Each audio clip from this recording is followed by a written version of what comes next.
Brodmann areas and interregional connectivity.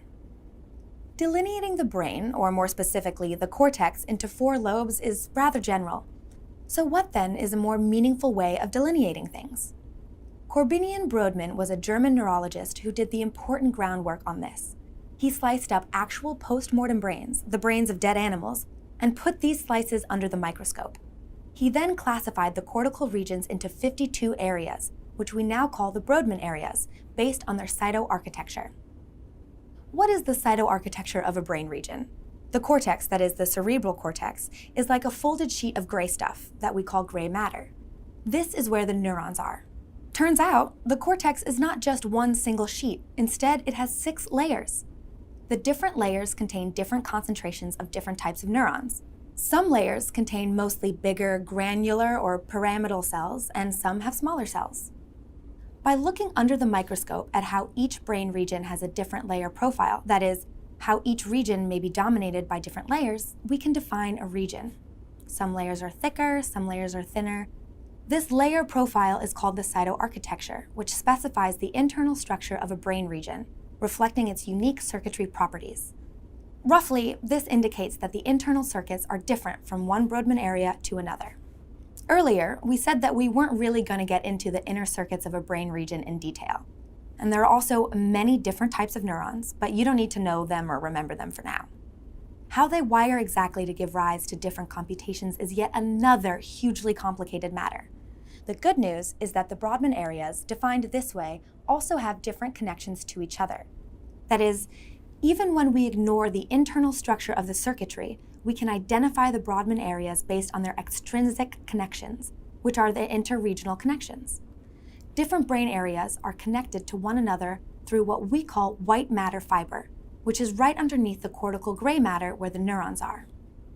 In other words, though the Brodmann areas are originally defined by the internal structure of a region, the Cyto Architecture, they are also uniquely identifiable by their extrinsic connections, also sometimes called a region's connectivity fingerprint. This simplifies a lot and helps us understand things more easily. Let's say an area mostly receives input from the retina of the eyeballs, then very likely this area is going to be important for seeing things, isn't it? And if an area is mostly connected to the spinal cord, which in turn projects to the muscles, then we can see why this area might be important for motor control. What if an area is connected to another area that is in turn connected to the spinal cord? Well then, we can guess that this area is likely important for higher level control of motor actions, and so on and so forth. This is why Brodmann areas are so useful. First, they are anatomically clearly defined. We can verify them under the microscope. Each Brodmann area has unique Cyto Architecture, reflecting its unique internal circuits. Understanding the circuits themselves may be a bit challenging, but we can also get some ideas about what each area does because they also have a unique extrinsic connectivity profile, from which we can garner some idea of what its functions may be. I mentioned earlier that chemistry matters too, because neurons are ultimately electrochemical signaling units. Turns out, different brain regions also have different receptors for the molecules important for brain chemistry, called neurotransmitters.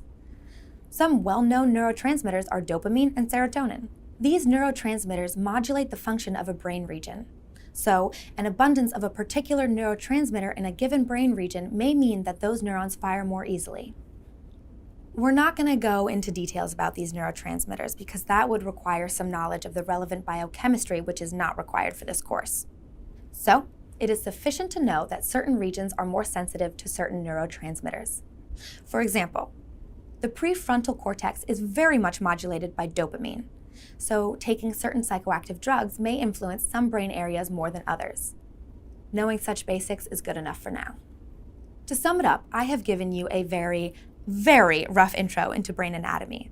We have skipped a whole lot of details, but that's all right. The plan is to set you up with the basic concepts so that we can talk about the more interesting stuff as soon as possible. We'll learn more about the details as we move along, such as which brain region does what. But in order to do that, let's first turn to the tools that we have for studying them. These are fun to know about too.